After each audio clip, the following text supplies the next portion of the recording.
Hey, Ross Fulton here, founder and principal at ValueWise Consulting. Last week I had the privilege of leading a discussion between over 50 customer success and sales professionals in Vancouver, Canada, on the subject of whether there's a great divide between customer success and sales. And I wanted to share 3 key takeaways with you today from that amazing discussion in part 1 of a 2-part video series here. Takeaway number 1 is that there isn't a question here. It's a fact. There is a divide between sales and customer success and vice versa in the majority of B2B SaaS companies, and I'd say most companies today.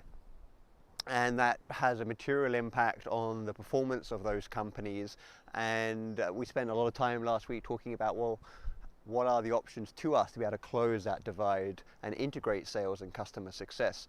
Which brings me on to the second key takeaway, and that there isn't a silver bullet, there isn't a single magic formula that can be applied to all B2B SaaS companies to close that divide and achieve that integration. There are a number of strategic variables that apply to different B2B SaaS companies that will drive the formula that's required to achieve the integration.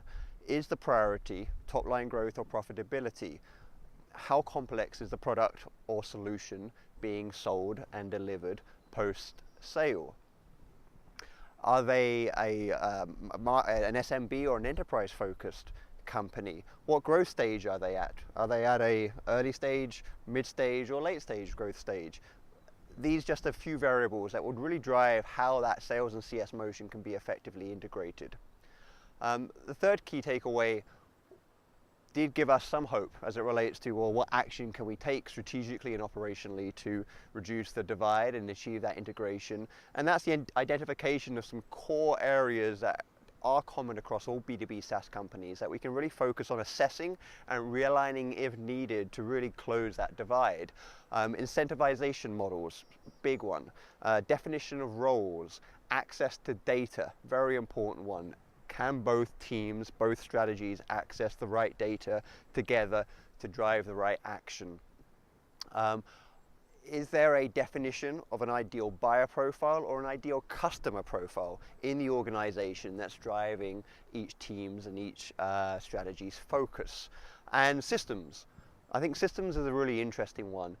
Are systems creating silos or decreasing the divide in technology companies? I think with the emergence of sales tech and now customer success technology, there's actually a real risk of silos getting wider inside companies, because we now have sales over here using one system and customer success over here using another system, when in fact maybe in some cases they should be on the same system or can be on the same system, but they're being encouraged perhaps to separate, and that then obviously leads to that data separation as well. So certainly a risk that we discussed last week, and that I think I would recommend that you guys keep in mind when understanding, or what are the division points between sales and customer success in the organization. So a complex multi-dimensional problem, I use the analogy of a Rubik's Cube that we need to solve this divide between sales and customer success strategically and operationally, but it is achievable. My next video will talk about what we as individuals can do to take immediate action on reducing the divide. What can we do personally to help integrate ourselves as 2 different teams inside an organization? And we'll actually look at couples therapy as one way of finding some tips and tricks to help close that divide. I hope to see you in the next video. ValueWise yourself, ValueWise your customers, and I'll see you next time. Contact ValueWise Consulting to learn more.